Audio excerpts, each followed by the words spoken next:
I always thought I was the kind of woman who paid attention to details. I could spot a missing pencil from my classroom in less than a minute, recognize a child's lie before the sentence ended, and rearrange a bookshelf with intuitive precision. But I didn't see it coming. Not the silence, not the betrayal, not the slow leak of trust from the very foundation of my life. My name is Lucia. I'm 35, a primary school teacher in Trastevere, Rome. People describe me as warm, principled, quietly strong. I married Marco when I was 25, a man who could charm even the most reluctant soul with just his voice. A civil engineer by profession, Marco had the kind of sun-worn skin that made him look like he was carved out of the Italian countryside itself.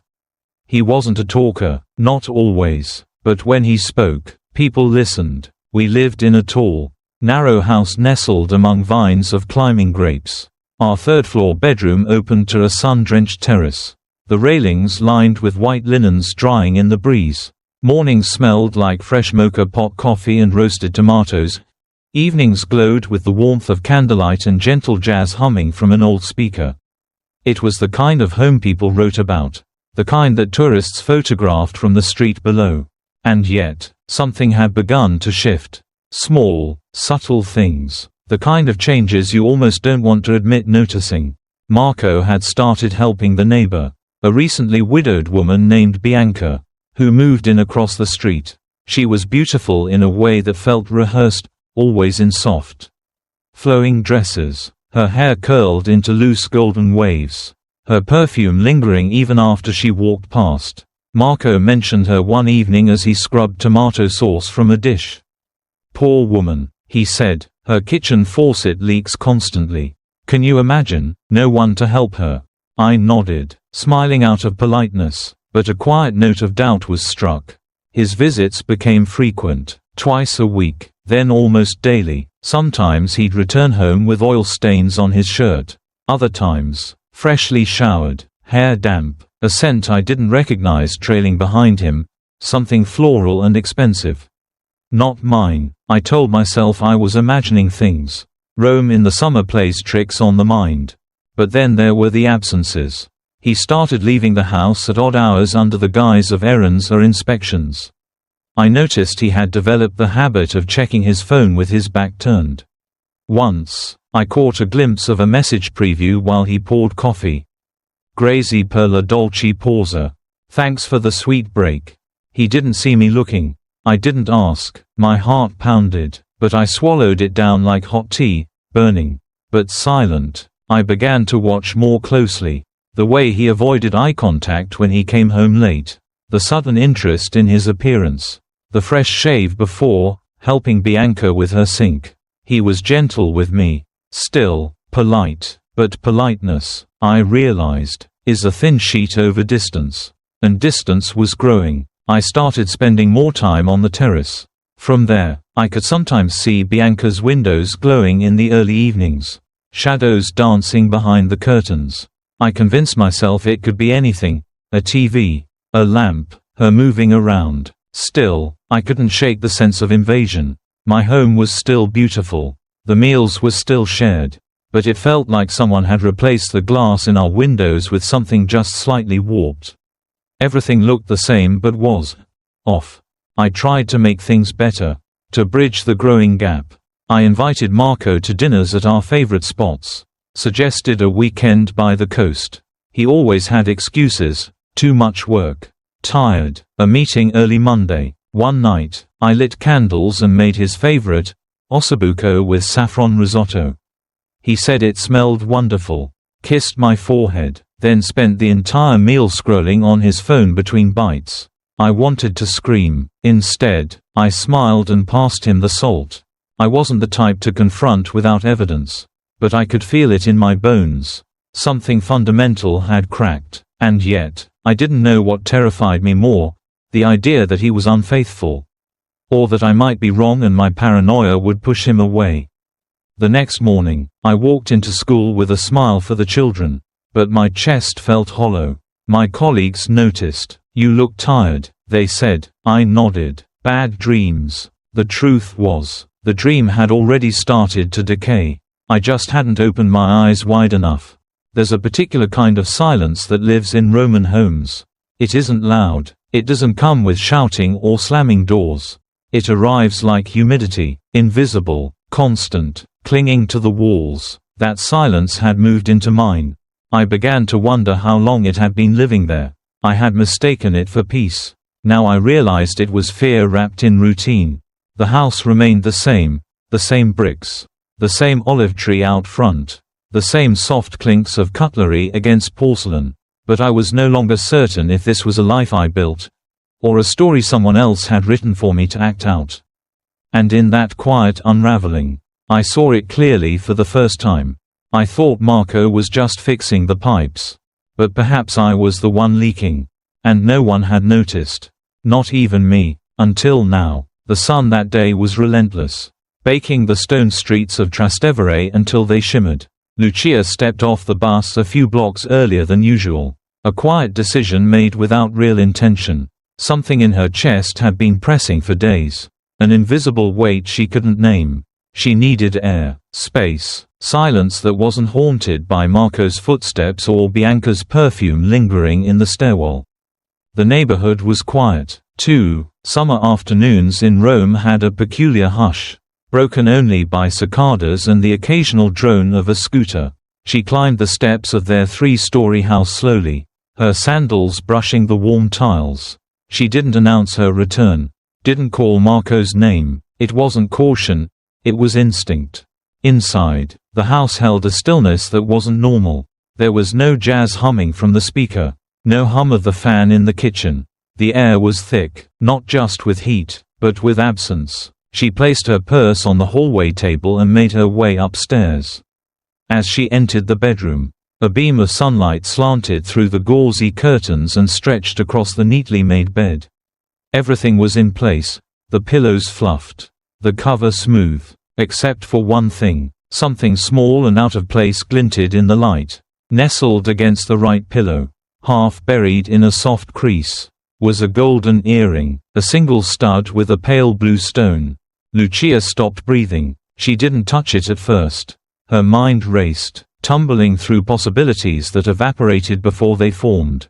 It wasn't hers, that she knew with iron certainty. Her jewelry was always simple, always silver. She didn't own anything this delicate, this flirtatious. The sight of it, so clearly feminine, so unmistakably intimate, pierced her composure. Her throat tightened, her heartbeat rang in her ears. Still, she said nothing, no gasp, no curse, no scream. She walked slowly to the bed, picked up the earring with trembling fingers, and studied it under the light. It was warm, as if it had only recently been left there. Her mind tried to protect her. Maybe it had fallen out of someone's bag. Maybe Bianca had visited and dropped it by accident. Maybe Marco had found it on the street. But the pillow, the position, the way it seemed to nestle where a head had once lain. No, this wasn't an accident. She placed the earring in the small cedar box on her dresser, the one that held old movie tickets. A dried rose from their anniversary. A Polaroid of them kissing in Naples. It didn't belong there, but for now, it was safer locked away. Lucia moved through the rest of the day in slow motion. She chopped vegetables she didn't eat, boiled pasta she didn't serve.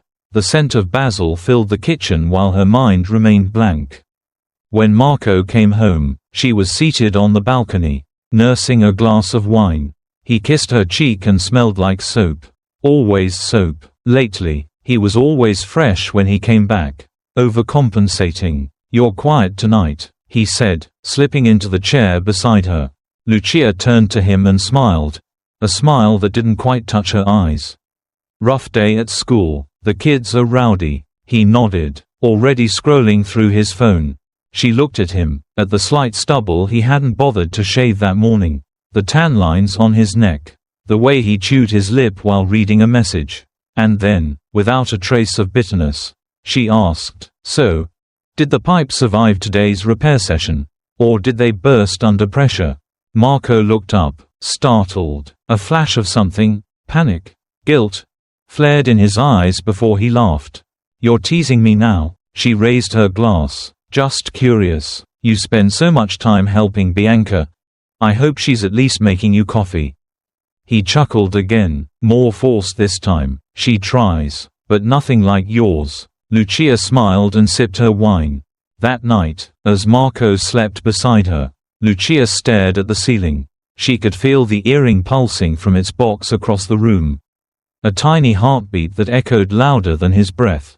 Her thoughts churned quietly. Why her bed? Why her pillow? Was it thoughtlessness, or a message?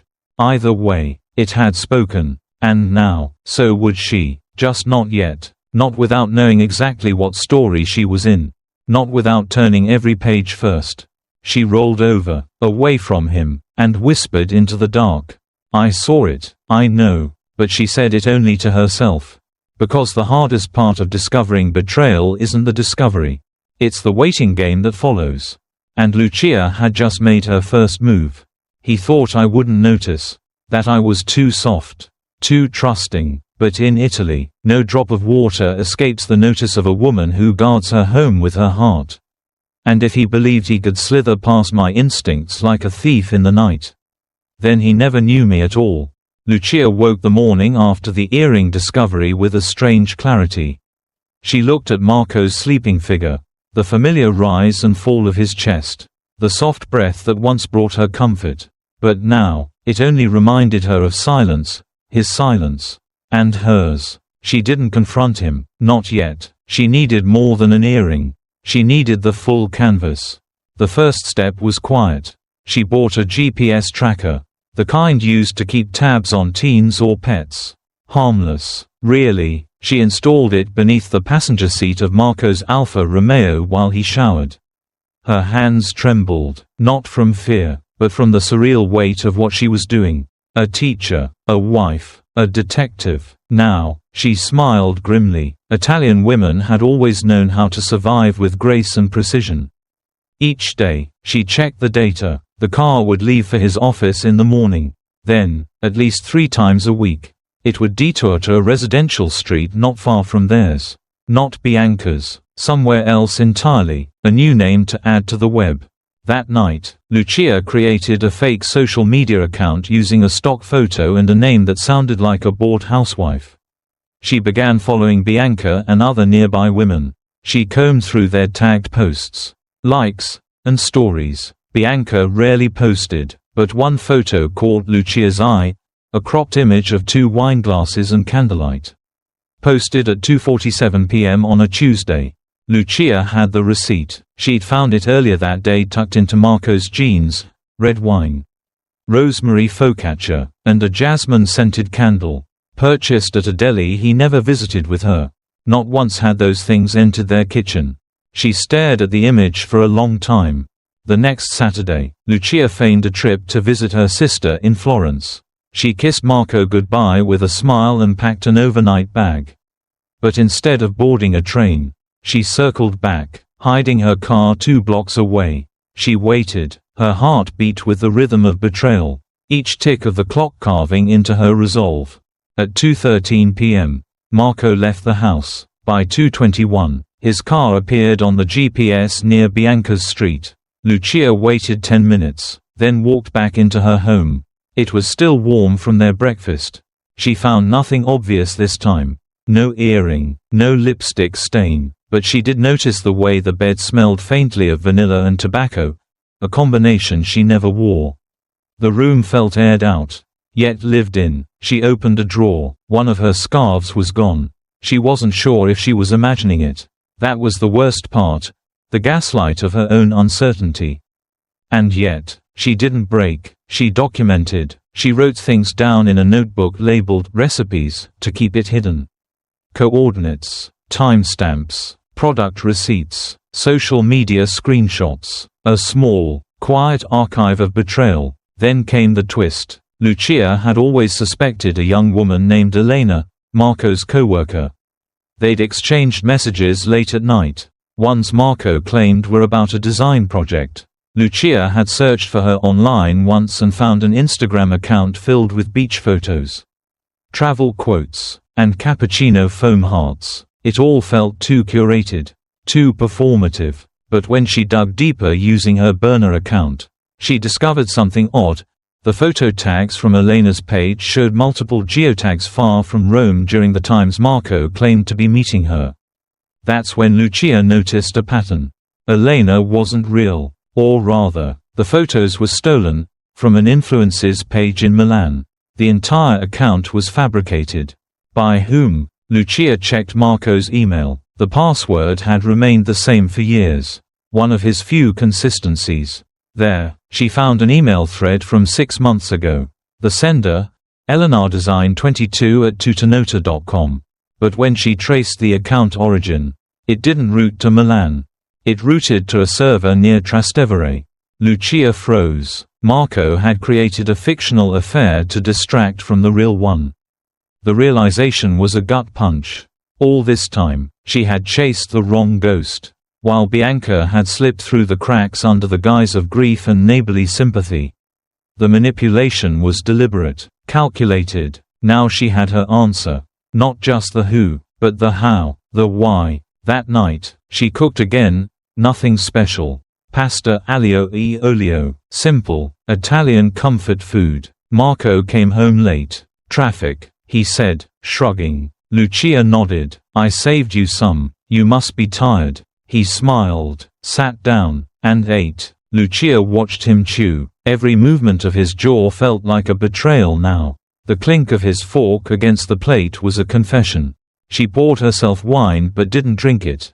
When Marco left to shower, she opened the notebook again and made one last entry. He's been careful, but not enough. And tomorrow, I stop pretending. The air felt different now. Not heavier, clearer. For the first time in weeks, Lucia felt something like peace. Because she had seen the blueprint of his lies. And she was about to redraw everything. Lucia prepared dinner as if it were any other Thursday evening. The kitchen was bathed in the fading amber light of Rome's golden hour. Tomatoes simmered in olive oil. Basil leaves crushed between her fingers. The scent both soothing and bitter. On the surface, nothing had changed. The house stood firm. The balcony swayed gently with white linens. And the air carried the lull of cicadas. But inside her, something had shifted. She dressed simply, in a white linen dress that brushed her knees. Her hair was tied back. No perfume, no jewelry, except one thing. From the cedar box on her dresser, she retrieved the pale blue earring, a small, delicate stud that had once betrayed an entire world. She set the table for two. Candlelight. As usual, Marco loved ambience. She poured the wine and placed the earring in the center of the table. No words, no theatrics, just presence. Marco arrived on time, as always, whistling softly as he entered. He kissed her cheek. She felt nothing. Smells incredible, he said, removing his jacket and pouring himself a glass of wine. Lucia smiled. I thought we could enjoy a nice evening. Perfect. They sat, they ate, talked about traffic, about a new gelato place near the school. Lucia even laughed once. It was easy to pretend when you'd spent weeks rehearsing the scene. Then, just as Marco reached for the bottle to refill his glass, she slid the earring across the table. It stopped near his hand. Marco stared at it, confusion first, then recognition, then a ripple of fear. Lucia sipped her wine, watching him. She didn't speak. What is this? He asked. You tell me, she replied softly. He picked it up, turning it over between his fingers. Where did you find it? Where I sleep. He looked up sharply. Panic now flickered behind his eyes, fighting to remain hidden beneath a veil of casual denial. Lucia, this isn't what you think. Maybe it fell from someone's bag. Into our bed? She interrupted. He set the earring down. The silence returned. Then he shifted, defensive. You've been distant lately, cold. I felt like a stranger in my own home. Lucia raised an eyebrow, but said nothing. You stopped asking about my day. You've been detached. What was I supposed to do? Not this. You act like you know everything. Lucia folded her hands on the table. I know enough. He leaned back, exasperated. It wasn't supposed to happen. Bianca, she's been through a lot. She needed someone, and you needed an excuse. Footsteps echoed from the hallway. Lucia turned slightly as Bianca entered, dressed in a flowing black blouse and heels that clicked against the tiles. Marco froze. What is she doing here? Lucia stood. Her voice remained even. I invited her. Bianca didn't flinch. She looked at Lucia with the calm of someone who had rehearsed her part. I didn't steal him, she said, eyes unwavering. I just filled the space you left empty. Lucia stared at her. Then congratulations. Now the space is yours. She walked past Marco, past Bianca, down the hallway with grace. She retrieved her coat, placed it over her shoulders, and stepped outside. The door didn't slam. It clicked shut like the final line in a poem. She walked down the narrow streets of Trastevere as dusk settled. The cobblestones glistened faintly from an afternoon sprinkle, and the air smelled of jasmine and diesel. Lucia did not cry. Her steps were measured, deliberate. In her silence, there was thunder. In her stillness, a revolution. Behind her, a man and a woman sat at a table with candlelight and an earring between them. But the true story had just left the house, cloaked not in rage but in self-respect. Lucia turned a corner and kept walking. She was done with pretending. And the silence she left behind would echo longer than any scream ever could. She didn't look back, not once, not at the house she had folded herself into for 10 years. Not at the balcony where she had once hung white sheets beside Marco, laughing in the Roman sun. Not at the door that had closed behind her with the finality of a tombstone. Lucia carried only a single suitcase and her dignity, and that was heavier than anything she had packed. She moved into a modest flat in Trastevere. 2 rooms, high ceilings, an aging terrace with rusted rails and a stubborn lemon tree that refused to fruit. But it was hers. Every morning, she opened the windows to the chaotic choir of vespers and church bells. She brewed coffee in her mocha pot and watered the herbs on the windowsill.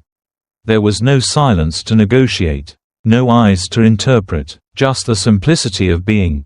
She didn't speak of Marco at first. Not to friends, not to family. Her sister came by with casseroles and worried glances. Her mother sent rosaries. Lucia nodded, thanked them, but her heart was elsewhere, somewhere between grief and rebirth. One night, unable to sleep, she opened her laptop and stared at a blank screen. Her fingers hovered, then typed. He was fixing the pipes. Or so I thought, until I found an earring on our bed, glinting like truth in the sunlight. She didn't stop writing until dawn. The piece wasn't venomous. It wasn't even angry. It was precise, calm, a story told from the inside out. Not a scream, but a slow exhale. She titled it, The Earring and the Bed. She uploaded the video to a new YouTube channel, Lucia Speaks. In the first week, it hit 10 million views. Thousands of comments flooded in. This happened to me. Thank you for saying what I couldn't. You put into words what betrayal feels like. She read each one. Some made her cry. Others made her laugh. A woman from Brazil sent a photo of her own bed, with a ring she hadn't recognized until now. A nurse from Canada admitted she had been gaslit for years and finally felt seen. Lucia responded to as many as she could. She kept going. Weekly uploads. Sometimes just stories. Other times, interviews with women and men who had survived betrayal in all its forms. Emotional, physical, spiritual. She never preached. She didn't claim wisdom, only presence, only witness. Within 3 months, Lucia Speaks had over 1 million subscribers. She turned down talk show offers, declined sponsorships from makeup brands and divorce lawyers. She wasn't building a brand. She was building a sanctuary. People began calling her La Voce del Don Silenziose, the voice of silent women. But she didn't want to be a symbol. She wanted to be whole. Some nights, she still woke with phantom sensations, the rustle of sheets beside her, Marco's whisper asking if she wanted tea. But she learned not to resist those ghosts. She made space for them, gave them tea anyway. Her plants thrived. She bought a hammock for the balcony, began painting again, small, messy canvases of rooftops and rain. Then came the letter. No return address, just her name, scrawled in Marco's handwriting. Inside, a single line. Some pipes leak quietly until they flood everything. Lucia smiled, not bitterly, not triumphantly, just with knowing. She placed the letter in a drawer, beside the earring, then walked out to the terrace. Rome was bathed in the lavender hush of evening. She set up her camera, looked into the lens, and said, "Some pipes rust from the inside. Others break from neglect. But some just weren't meant to carry water that heavy." A pause, a breath, and love, when not nurtured, corrodes just the same. Behind her, the city exhaled. She pressed record. Lucia wasn't trying to win. She was trying to tell the truth. And for the first time, that was enough.